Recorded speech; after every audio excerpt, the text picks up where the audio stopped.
Okay, Congressman Tipton is here, but before that, we're going to bring up Chris Treese, former CWC board member, and with the Colorado River District to introduce Congressman Tipton.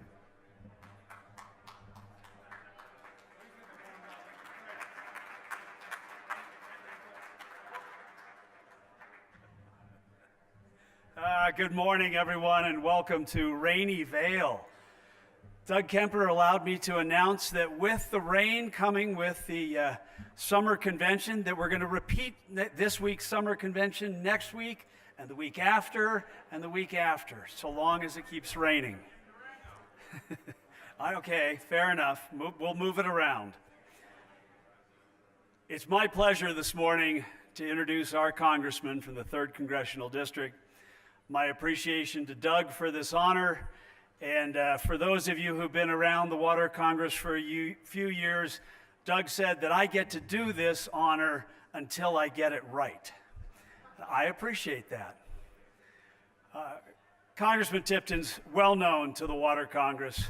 Congressman Tipton started his elected service at the Colorado House in 2009, serving in the House Agriculture and the local government committees, serving Colorado very well, working very closely with the Colorado Water Congress and the water community and all the water interests in the state. He was elected to the U.S. Congress in 2010. He today serves on the Natural Resources Committee and the Financial Services Committee. The sprawling 3rd Congressional District runs from southwestern Colorado through almost all of the Colorado River Basin, with the exception of this area right here on to the headwaters of the Colorado River, all of the Rio Grande River, and the vast majority of the Arkansas River. I don't know how much of the state that is, but it's an awful lot, and it means a lot of miles and a lot of time on the road, and we appreciate you coming to visit with us this morning. Please help me welcome Congressman Scott Tipton. It's a beautiful day.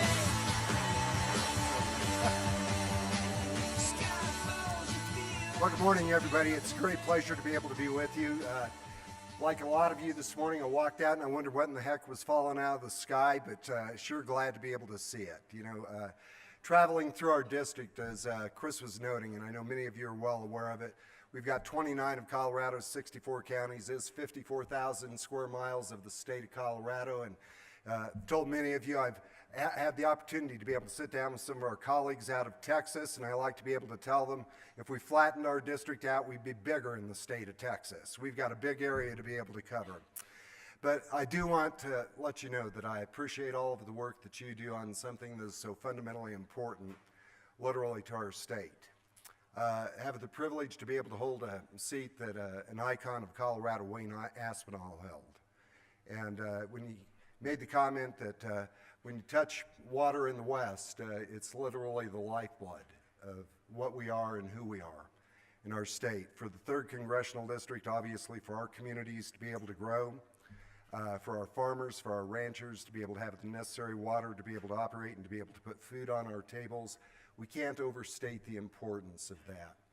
What I'd really like to probably have the opportunity to be able to sit in on an early meeting this morning, if you're a little like me, kind of wander around at these events just to be able to find free food. All of our state legislators I know can still relate to that, to be able to find a free breakfast. And was listening to some of the conversation.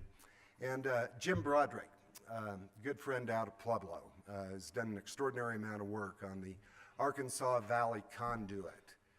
Was bringing up an issue that is really near to my heart this morning, and some of the statements that he was making. It's in regards really to our forest health, which is actually very important when it comes to Colorado's water. As we've looked around our state over the course of this year, we've seen wildfires that have broken out. Was just down in Durango a couple of days ago, visiting for 3rd or 4th time in regards to the 416 fire, the impacts that we're seeing there. Some of you are probably aware that passed through the House of Representatives a couple of years ago, the Hermosa Watershed Bill, to be able to protect that water that's coming down into the communities. Well, now with the fire, we're seeing the impacts that are hitting the Animas River, the fish kill that is in that river, the impacts that that is going to be having on the communities. Traveled up to Basalt to be able to see the impacts of the fire there. Over into the San Luis Valley, over by La Vida, seeing the impacts there. The Plateau Fire, just north of Cortez and Dolores. These are impacting our watersheds in Colorado. We have better than 60 million acres federal forest that is under threat of catastrophic wildfire. And that obviously has a great potential impact on the watersheds of Colorado. And as many of you well know in discussions that we've had over the course of the years, the health of that forest, the canopy of the forest when we get that snowfall is actually part of what is really important to being able to protect the flows that are going to be coming into our communities, into our reservoirs as well. In the House of Representatives, I'm pleased to be able to report to you, we have done some work to be proactive in terms of good forest management health. We passed the Resilient Forest Act. It included my legislation in terms of the language for the Healthy Forest Management and Wildfire Act, to be able to be proactive going into these forests to make sure that we're actually fighting for forest health. That legislation is currently sitting over in the Senate waiting for action, but we've had other moves as well to be able to try and have some immediate impacts. Through the passage of the omnibus and then through the House Farm Bill, we're seeing, I think, some real positive moves forward to be able to create that forest health. Many of you are probably well aware, in 2017, over $2 billion was spent by the Forest Service fighting fires. We've seen an actual growth in terms of that spending of the overall budget of the Forest Service from 15% to now 55% of their budget authority to fight forest fires. Well, in the omnibus, we put in what was called the fire borrowing fix, to make sure that we're going to be having resources to be able to fight something which is one of what we have as a natural disaster in the West. I think when we look at the big scope and on the national end, when we have hurricanes that come on land, when we have Tornado Alley, the nation always responds that we've had a natural catastrophe of some sort and we need to make sure that we're helping our neighbors. Well, the catastrophes that we have often in the West is something that's not unheard of and will continue to happen, but it is the threat of wildfire and the impacts of wildfire. But to be able to take that Forest Service budget, which should be going for forest management, and just putting it to firefighting didn't make sense. So with the fix that's been put in, we're actually going to be appropriating $2.25 billion starting in 2020 to make sure that they're going to be able to have the resources to be able to get in and be proactive in the forest and to be able to clean up those actual impacts that we're seeing. To my mind, that's a good, sensible approach to be able to have forest management. We get collateral benefits as well. Visited the mill down in Montrose, an opportunity to be able to create jobs and to be able to put people back to work while creating that forest health. In the Farm Bill that we passed out of the House of Representatives, we're able to make sure that we are going to be able to have some actual exclusions put in to be able to have disease and insect control, which is something that is going to be able to have a real impact here in Colorado according to our foresters, to be able to, again, address that forest health and make sure that we're trying to be able to protect our watersheds and make sure that we're getting Coloradoans protected in the long term. An issue that many of you are probably well aware of here, and I do want to thank all of the members of the Colorado Water Congress for your support on this issue, is our Water Rights Protection Act, which we passed through the House of Representatives. It was folded this year into what was called the GROW Act, some additional water legislation that's coming out of California. It is now sitting over in the Senate waiting for action.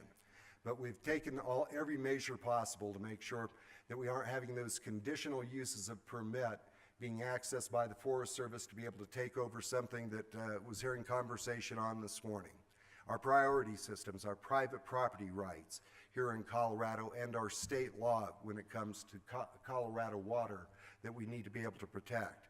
In the Interior and Environment Appropriations Bill, which we passed out of the House of Representatives, we made sure that no monies can be appropriated for the taking of that water. Unfortunately, we did not see complementary language in terms of the Senate amendment. So when we get ready to be able to go to conference, I'm certainly going to be talking to our senators to be able to advocate for that. Would certainly encourage and hope that out of the Colorado Water Congress that you'll be supportive of that as well. If you aren't familiar with the Water Rights Protection Act, we'd have the Forest Service as a conditional use of permits. Since we're sitting in Vail, one of the great ski resorts in the country, Powderhorn, if we drive down the road heading over to Grand Junction, Crested Butte, Telluride, Aspen, Snowmass, if they wanted to be able to get those permits renewed, they were to sign their water rights over to the federal government with no compensation. We had ranchers that had a grazing permit on federal lands and the right to be able to divert water legally out of a stream based on our priority systems, that were going to have to sign over their water rights to the federal government if they wanted to be able to get the permit renewed. We can't allow that to happen. We need to be able to protect our state law. We need to be able to protect our priority system. We need to be able to protect our private property rights. And so I would encourage out of the Water Congress, if you'd be supportive of us, and we'll be visiting, I know our senators understand this issue as well, to be able to get that Senate version when we go to conference on the appropriations bills to make sure that we're getting that included. Other area that I'd like to be able to address something that will impact not only us but the entire United States, and that's the waters of the U.S., or WOTUS, and I've often referred to this as woe to us. The federal government's coming to actually get involved in water policy.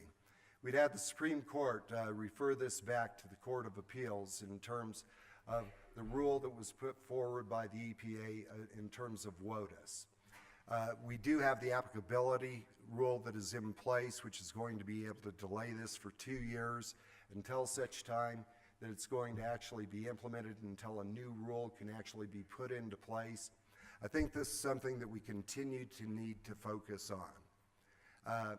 As I look in this room, I see people that actually care about our environment, people that care about healthy forests, care about clean water.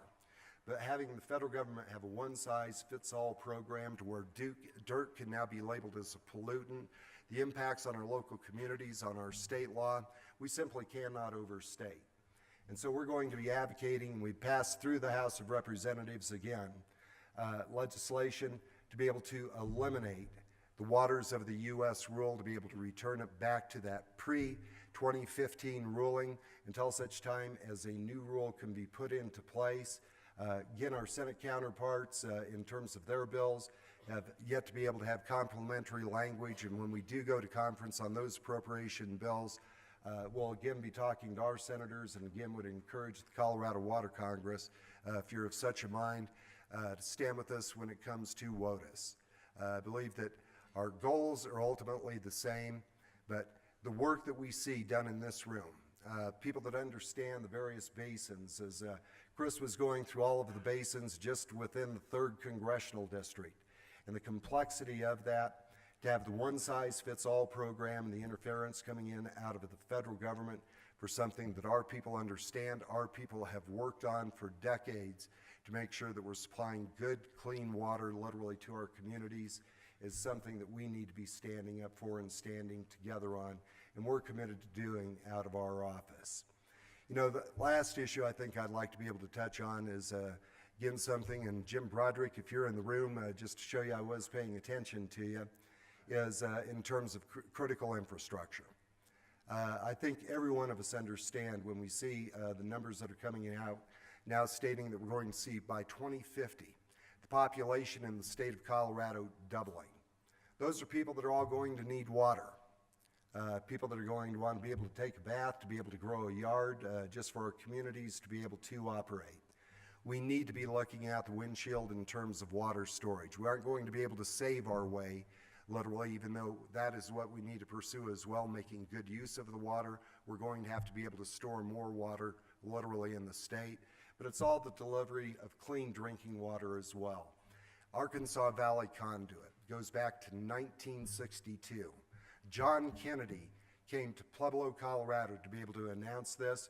We're still waiting for the project to be completed. Doesn't make a lot of sense. If we're going to be making those commitments out of the federal government, If we're going to be making rules and regulations that are going to be applicable to have clean drinking water, which is a good thing, be able to deliver to our rural communities, we need to make sure that we're getting those resources back into the community to be able to fulfill those projects and make sure that we're actually achieving the goals that we'd like to be able to have for each and every one of our communities. You know, through our office, we've been pleased to be able to participate in a variety of pieces of legislation, to be able to protect forest health, to be able to stand up for the values of where we live, and particularly out of the 3rd District, to where we're a lot of the headwaters in terms of the state of Colorado and what that's going to be able to apply to us. But we are in this together as Coloradoans and need to make sure that we're having that ongoing conversation to be able to work together. I'm certainly from the 3rd Congressional District standpoint going to be looking for our communities, but also recognize the needs that exist in the other parts of our state. And I think through the collaborative efforts and just what you are doing here through the Colorado Water Congress, we're going to be able to come up with the ideas, with the solutions, to be able to look out that windshield, not only in terms of water storage, but in terms of what we're going to be dealing with if we continue to have some of the drought conditions which we have had, and to be able to make sure that we're making a system that's going to be working for the entire state of Colorado and fulfilling the obligations that we have to our lower basin states as well. But an honor for me to be able to join you here this morning, and again want to thank all of you for the work that you're doing, the concern that you're showing literally for our state, and appreciate the opportunity once again to be able to join you, and forever provided that. Do appreciate the free breakfast we got this morning too. So thank you, and if you have any questions I could answer, let me know. So.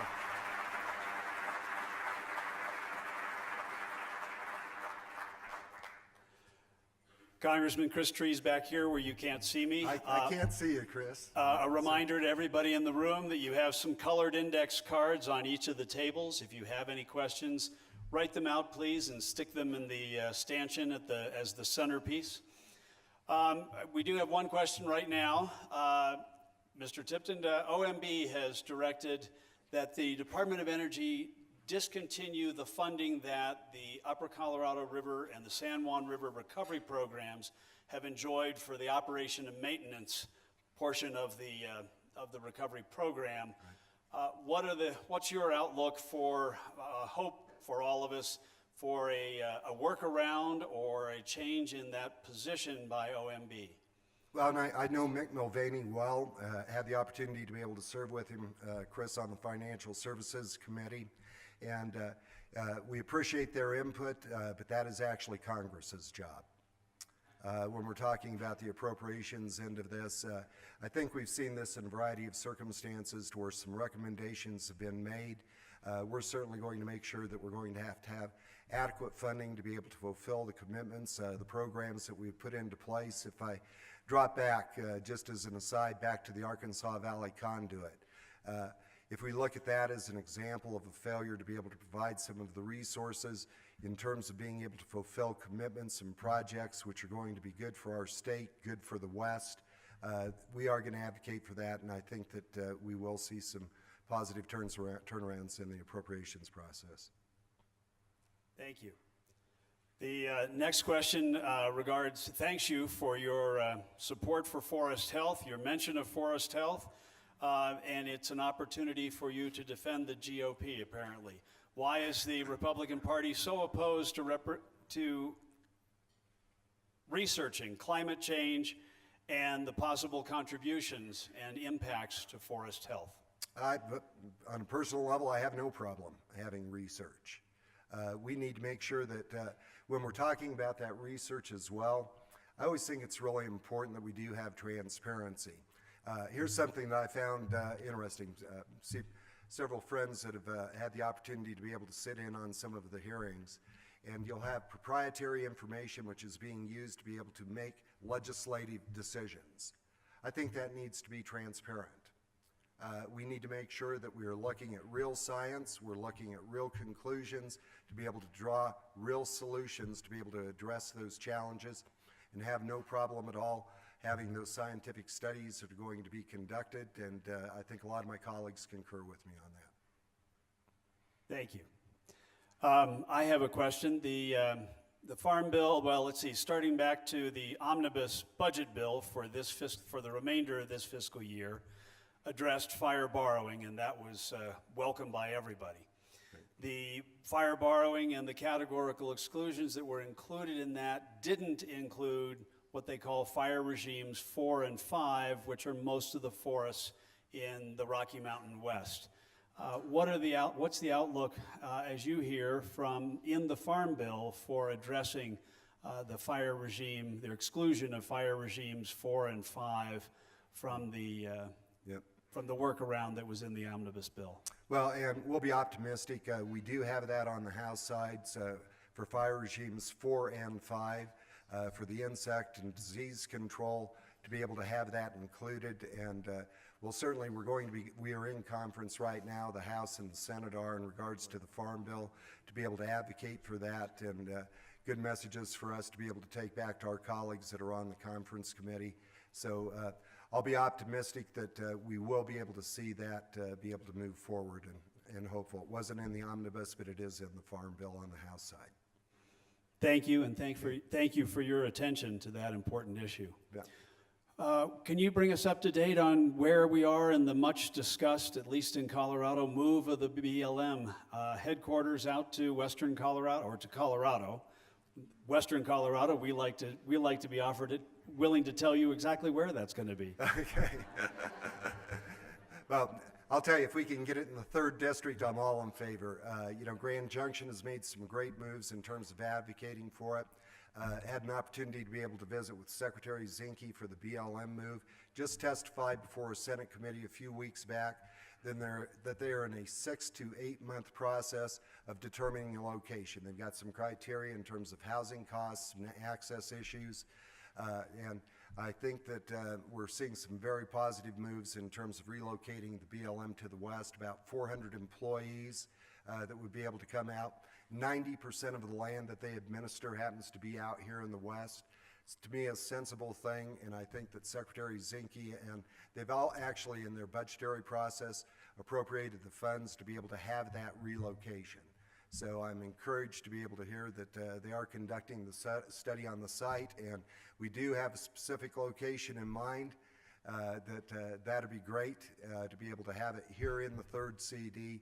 Grand Junction, again, has worked very hard to be able to try and advocate for that, and we're looking forward to being able to see, rather than Washington just being the central point on something that's so critical to us, to be able to have actually some of those administrative folks out here in the west on the land that they do administer, and we'll hope to be able to see that come soon. Thank you. That sounds very hopeful. We have another question. Thank you. We have another question. Thanking you for your work for all of the water providers in the West. What can we as Westerners do to educate people in the East about the importance of water in the arid West? And that is, I gave an example. I think a few of you were here a few years ago, and we were talking about our Water Rights Protection Act. It was a gentleman named Alan Nunley, representative out of the state of Mississippi, and was describing as best I could. You are the better experts, actually, when it comes to water policy in the West. And he said, it's just absolutely remarkable. He said, you people are willing to fight over water. And he said, we're just trying to be able to get rid of it. But the example that I brought up, and this is the role that Congress is often put in the position of. The example I gave a couple years ago is we get to be able to vote on resources for levees.